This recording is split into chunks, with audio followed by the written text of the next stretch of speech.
Stevenage, a non-metropolitan district in the middle of Hertfordshire. In Old English literally means place at the Strong Oak. With a total population of 80,000 people, Stevenage is a relatively new town.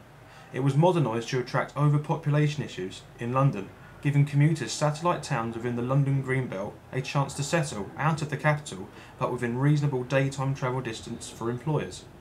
Although landmark absent, Stevenage has produced many top-class sportsmen over the time, such as eccentric golfer Ian Poulter and Lewis Hamilton, top throttling the Stevenage Notable People's list. Their motto, "The heart of the town lies in its people," is a truly inspiring statement by which Stevenage FC go by to outclass Barcelona FC in this game today. Well, I must say right now is I'm literally going to do this commentary not knowing what I'm going to speak about, what I'm going to do, and I'm only going to do it in one take. So whatever happens, happens, and whatever I say goes. But what I first was going to start off with was that Stevenage, I've never been there. Unlike Aldershot, where I have been there to see Gillingham play, I've never been to Stevenage. But what I can say about Stevenage is when Gillingham did go there, I put a bet on an accumulator, which, if you don't know, means I list so many fixtures to either go. I put down who wins, who loses, and they all have to come through. And let's say you put £1 on, your return can be quite high, but it's you're pretty much against the odds, and you do tend to get quite lucky if you win them. But I did. When Gillingham plays Stevenage, I bet that it would be a draw along with two other games, which I think would be a draw, and I put £1 on, and their return would have been £45. And Gillingham drew 2-2 with Stevenage that day. It was a Tuesday night, and yeah, and the other games came through. They both were draws, and I won a nice £45, which I spent on a night out in Brighton, which was pissed up the wall essentially. But hey, it was a free night out, and that's what I won. So yeah, so I'd like to thank Stevenage for that. I also would like to congratulate Stevenage, who I think they had back-to-back promotions. Correct me if I'm wrong, but in the 2009-2010 season, they got promoted from the non-league conference, or Blue Square Premier, depending on how pedantic you want to be on my videos. And they got promoted to League 2, same league as Gillingham, and then won the playoffs, beating Torquay, I think it was. I can't remember the score. I think it was 1-0. I'm not totally sure. I'm sure someone will tell me in the comments. But yeah, so now they're in League 1 football. They've really shot up the Football League ladder. So, in fairness, congratulations to them. They're not a bad side, actually. And as you can see against this game, they're not a bad side for me beating them with Barcelona. I will tell you I do beat them, but in some dramatic fashion this game was. And you will see halfway through this game, the guy I'm playing with sends a message to me. And which, incidentally, is the reason why I score my second goal, because he's AFK. He's not actually playing. So I do tell you now, there is one goal. I do make a meal of it, but he's not at the controller, and I do score a goal. But hey, I don't care. If you're not there, I'm going to go and score. It's not my problem. And if you're sending me a message, you'll see what you send me. I put it at the end or halfway through the video. I think when he scores one of his goals, I flick it up and you can see what he sent me. Basically saying don't get too cocky because it will fire me up and I will bite you back, as you will turn out to see, because we're going in at half time at 2-1 down. So it is quite a good game actually, so do watch it intently.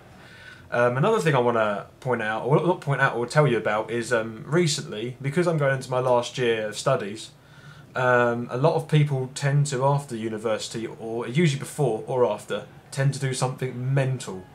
And for example, people do tend to go to on these lads' holidays to the islands and the Greek islands, or such and such to Malaysia. I'm not really into stuff like that. But what I do want to do is to do a charitable event, by where I pretty much do end-to-end walk in the UK. Now, if you don't know what that is, that's basically walking from the south-west corner of England at Land's End to the northwest of Scotland. North-east of Scotland, sorry, of the small village called John O'Groats. So it's from Land's End to John O'Groats. But everyone's done that, and it's pretty samey. But so my twist I was going to put in it was I want to raise some money. And this is the message. You'll see that a bit later. But anyway, I want to do what I want to do is play the most southern west golf course, which is one in Cornwall I've looked up. And from there, with my golf bag, over a period of a month or so, walk up to Scotland and play one of the most northern golf courses in the United Kingdom. Because I think that will put a unique twist on the end-to-end walk, and it's over 1,000 miles, and you would have to do it over a certain amount of time. But I've been thinking about it, and I would love to do something like that. So I don't know if anyone here has done anything for charity like that before. Oh yeah, this is the message. Look at this message. I don't know how long it's up for, but he's basically saying how his team are a lot faster than mine, and that's how he's supposedly beaten me. It didn't annoy me, but I thought, hey, I'm going to bite you back, and you're going to regret sending that. And as you find out, I do that. So what I'm saying is, I wonder if there's anyone out there who's done anything charitable, which is a bit mental. It'd be quite nice to hear what you've done or what charity you've raised it for. I'm not quite sure what charity I'd do it for. I'm sure I'll think of something in the end. But it'll be something I would love to do like that. So tell me what you think of that, and anything you might have done for a charitable event. And I'm just going to say as well that after this game, I had a right blown out argument with this guy who was being really childish. He was from Germany, and he was saying how I was cheating and hacking or doing something right because he claimed that my players were a lot faster than his Barcelona players, which, to be fair, is completely incorrect, and he's just been outplayed. I mean, the problem with people like this, like I said, they get too complacent, and as you can see here, that is a cracking own goal. I'm not sure what he was thinking, heading that for a corner to the goalkeeper. But I took it. I was also obviously going to take it. And I'm not going to lie, the last 5 minutes of this game I was shaking because I knew I had an underdog game on the lines here. And I was really excited posting this out. So, yeah, and it does. I do get one more attack, but I don't score. I get a little bit unlucky, actually. Keeper makes quite a nice save, a double save, actually.